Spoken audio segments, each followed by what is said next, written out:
Hello, welcome back. Thanks for downloading the third episode of I Love This and You Should Too.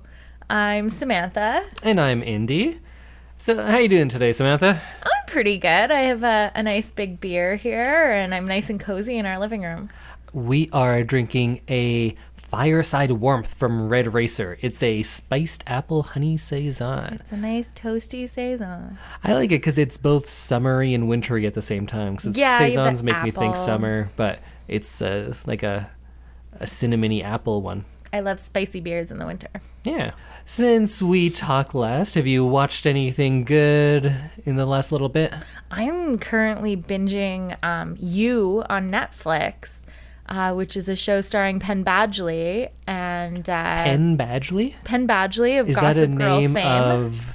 It sounds like the name of a critter from Wind in the Willows. No, I don't know if our listeners can agree, but I watched him first on Gossip Girl, and all I want to do is call him Dan Humphrey, and which was his character on Gossip Girl, and I think that that's what I know him best from. But this new role is such a departure from where he was as Dan Humphrey, and I think that everyone should watch it. Yeah, I came in when you were watching it, and I don't have the glowing review that you do, because I haven't seen enough to know if it was good or bad, but I definitely think it's interesting. There's a lot of stuff I think that you like where it doesn't grip me at all. Oh. But just how that one was shot and the lead, what's his name again? It's really good. Penn Badgley. I think he was pretty solid. He does that. The narration in it is good, and yeah, I was kind of curious. I might even watch that one. Yeah, it's we watched a couple episodes last night while we had some friends over, and it's a nice show to watch, and I agree, it's beautifully shot. In our first episode, I was talking about stop-motion movies and saying how they're almost universally great. And I said that I'd watched 4, but I couldn't remember what they all were. So it was I Love Dogs, not I Love Dogs, as many people think. So when you first introduced that one to me, I thought it was I Love Dogs, and I thought that's a very off-brand movie for you.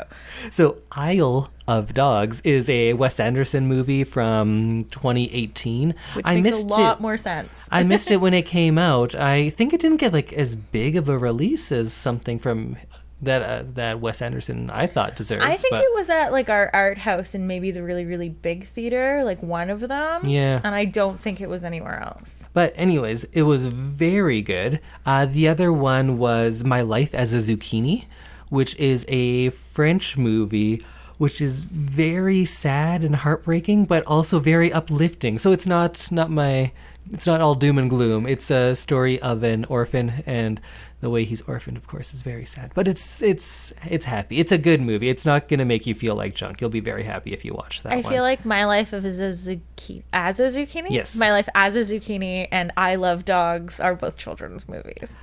Yeah, and I wonder if that's a problem marketing claymation and stop-motion movies. Because they're not children's movies. Although I think Isle of Dogs, kids could definitely watch that. I feel like it'd be a little hard to follow if I was 7. Yeah, I think kids can watch it, but I think it's adults will probably appreciate it more. Absolutely. It's very typical Wes Anderson in a lot of ways. It's whimsical and fun, and I really like that one. It might have been my favorite of the 4.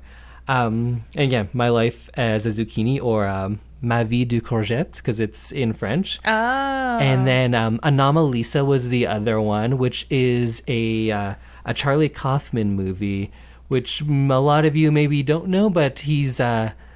if you've seen his stuff, you'll remember it. He did.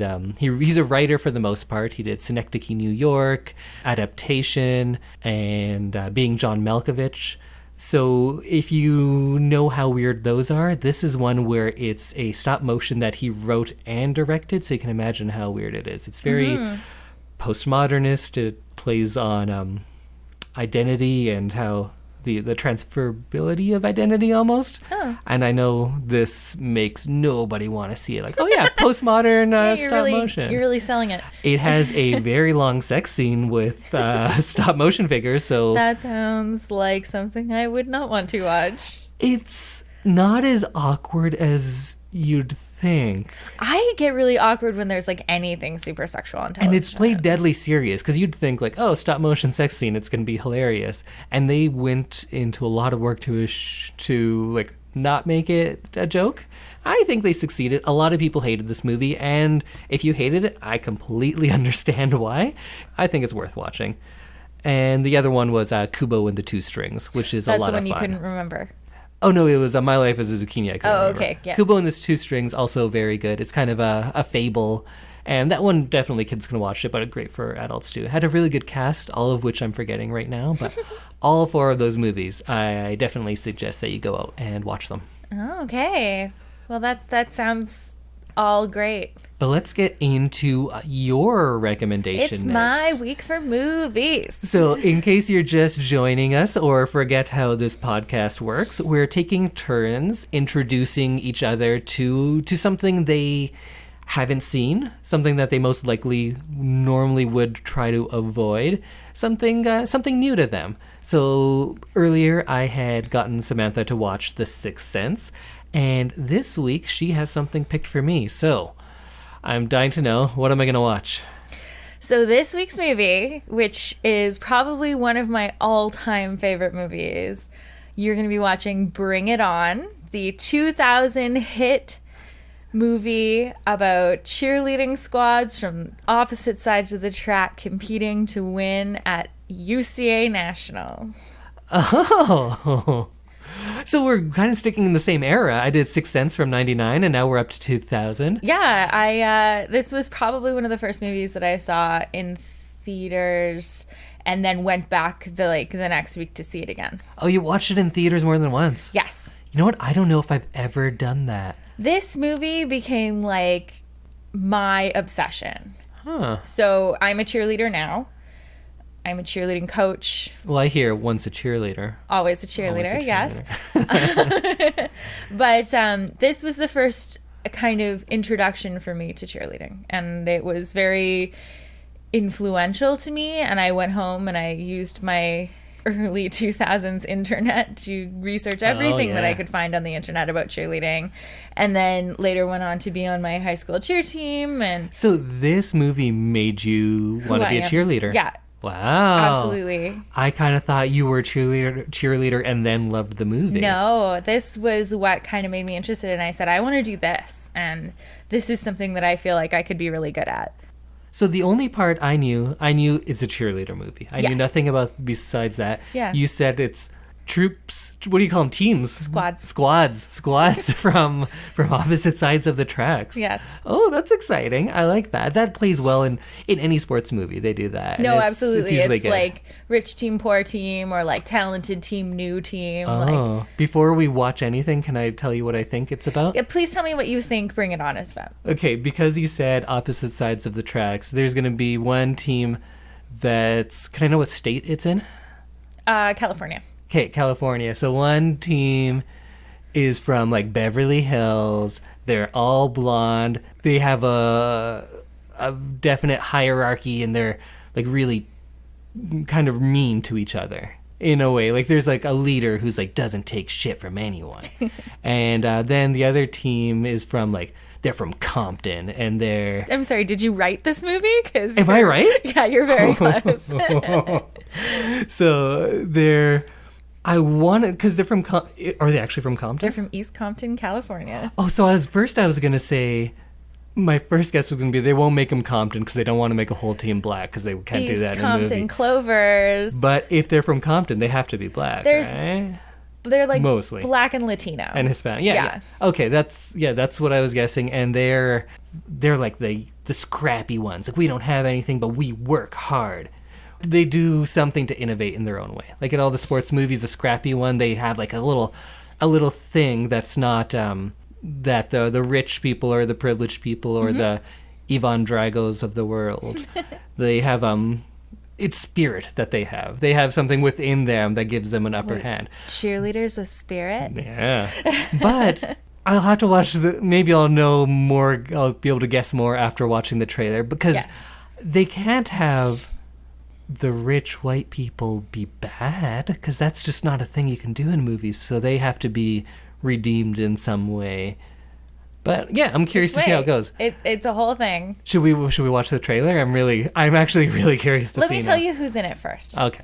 So this actually has a really big cast. And I'm not sure, I can't really remember in 2000 if like all of these people were huge, but it's got Kirsten Dunst. Oh. Jesse Bradford. I don't know who that is. Eliza Dushku. Oh, Faith. Yeah. So it's got a big cast, and it's got a pretty famous cast, and I'm not sure if they were all famous yet because I'm not 100% sure. Right. So Eliza Dushku was probably in Buffy at that time, at the time, right? she was, yes. So she's known, and Kirsten Dunst was the child star. So she's big. Kirsten Dunst was like really the only person that like she's a big carrier of this film. I didn't know that it had any names in it. I thought it was kind of a movie where it was just like a cast of nobodies and they didn't go on to do anything afterwards. No, actually, this entire cast did a lot. It has Gabrielle Union in it. Oh, she's big time. It's Jesse Bradford.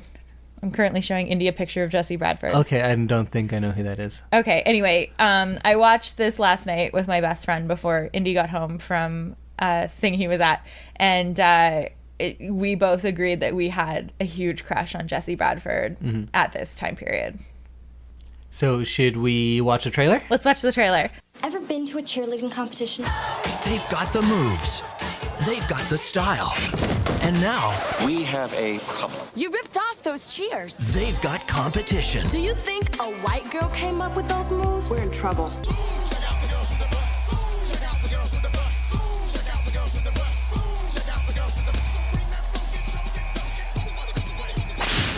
Bring it on.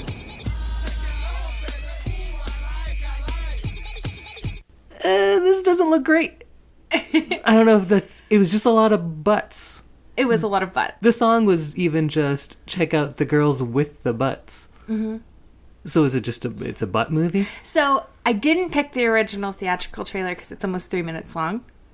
That's all right. Yeah, but I just thought a shorter trailer that told you a little bit less because the official trailer really like completely shows the movie. There's not a whole lot that they hold back in the trailer. Yeah, that's a problem with a lot of trailers.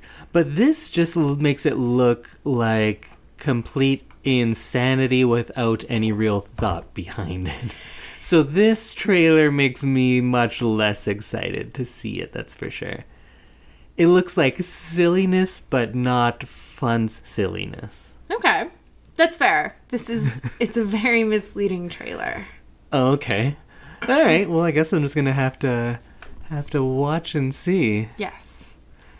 So this is your first pick. Why did you choose this one? It led you to cheerleading, but there must be more to it than it led me to cheerleading. It was very much like I don't know. I was very much the target audience of this movie, I guess. Mm-hmm. I got swept up in the sports mentality of team and everything. I was a baby ballerina up until then, and ballet is very singular. You are your own person and nothing else really, it's not really a team sport. Mm-hmm. And so the idea of doing something where I didn't just rely on myself seemed really cool at the time. So then is it just because it's cheerleading, or is there more to the movie? Because the way you make it sound is like, oh, I learned about cheerleading. I also think it's the overcoming of problems and that classic, the popular team has a problem and they have to work together to overcome it, that whole teamwork vibe. Okay. I like that. I've always loved that story. I think in any iteration, there's lots of movies that have that kind of theme throughout them, and it's always kind of a nice movie to watch. Huh. So it's a feel-good movie. It's a feel-good movie. You had me sold on it earlier, and then the more I hear about it, the less I think I'm going to like it. Oh, no. Well, I guess we'll find out then, but the way you make it sound is there's cheerleading, that's good. It has that same plot from a lot of other movies that worked there, so that'll be good too. Is there anything that separates... Are there more cheerleading movies? Because there's more Bring It Ons, right? Yeah, so there's 6 or 7 Bring It Ons at this point. Okay. And they are getting... Wait, at the point that this movie came out or today? Today. Okay. At our current point. And this is the first? This is the original. Oh. And then no one else from the original movie is in any of the other movies. They're all kind of standalone movies. Okay. So it's not like Harry Potter or like Lord of the Rings where the movies build on a story. Right. It's cheerleading movies. It's cheerleading movies. Okay. And they have ridiculous titles, and I don't know. Are there other cheerleading movies out there outside of the Bring It On series? Yes. So none that focus that technically on the like competition aspect. There was one at the same time called Sugar and Spice. Okay. They, like, cheerleaders rob a bank and okay, maybe I don't know it then actually. They wear like masks or they rob a supermarket or something. Okay, but it's not a cheerleading movie. It's just a movie with cheerleaders. Cheerleaders. Okay. Yes. I'm trying to think of any other ones that are cheer related. Yeah, because I guess that's a sport that doesn't get the love in movies as much. Mm-hmm. No, absolutely. Like baseball has the best movies. Baseball and boxing. No, there's like 900 but movies baseball, about both of those. Yeah, baseball's a terrible sport. See, I'm a hockey person myself, and there's not a lot of good hockey movies. Yeah. There's The Rocket. The Rocket's a good one. Underrated. Go check it out, people. And I know that while I've been involved with the sport, it's grown and changed so quickly that I think it would be really hard to make something that wasn't super dated. Mm-hmm. So I think that's another reason why. And also, it's a very under-the-radar sport. It's not an Olympic sport yet.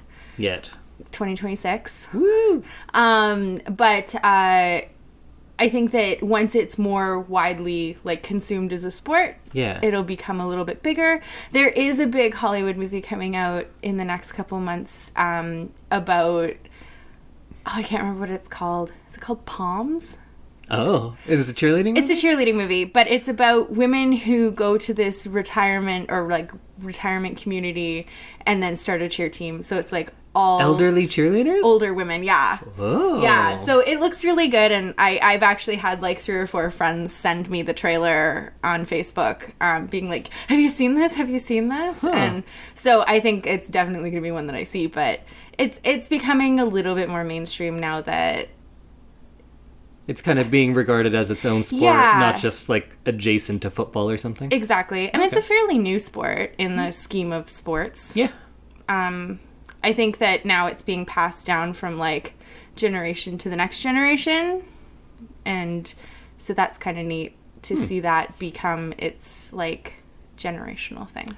All right. So do you have anything you want people who are about to see it for the first time, including myself, is there anything we should know going in, or just go into it with your heart wide open? That's a really good way to put it. Yeah, go into it with your heart wide open, pour yourself a drink. It's not a thinker. It's not gonna like make you think really hard about anything. It's just kind of campy fun. Until I start like really overanalyzing it and ruining it for you. Yes. Which you can look forward to on the next episode. There we go. Huh. Yeah, so just, grab a drink, grab a snack, and it's an easy one to watch in one sitting, and it's fun. And with Sixth Sense, I was talking about how I hadn't seen it in a long time and hoping it would hold up, but you've seen it recently. You see it often. You saw it just this week, right? Yes. Okay. So you know it's going to hold up. Yeah, I saw it the other day with my friend, and I will tell you if it holds up once we talk about it next episode. Okay. Well, I think there's nothing left to do but just go and watch it. Go and watch it. So go watch Bring It On from the year 2000? Year 2000, yeah, starring Kirsten Dunst. All right. I guess I should do our little sponsor message. Today's episode was brought to you by Spoons. Whether you're scared of a fork or you think straws just suck, try a spoon. Well, join us next week when I will have seen Bring It On, and I hope you have too. And we're going to discuss it. It should be fun, right? Yeah, I think it'll be fun. It'll be fun. And if people want to get in touch with us to tell us more cheerleading movies that you can watch, how can they do that? Oh, please send me more cheerleading movies to watch. You can email us at ilovethisyouShould and the number 2 at gmail.com. Our Twitter is ILTYS2. Our Facebook is I Love This You Should Too podcast. And we will see you next time. Yeah, and we'll bring it on. We'll bring it on.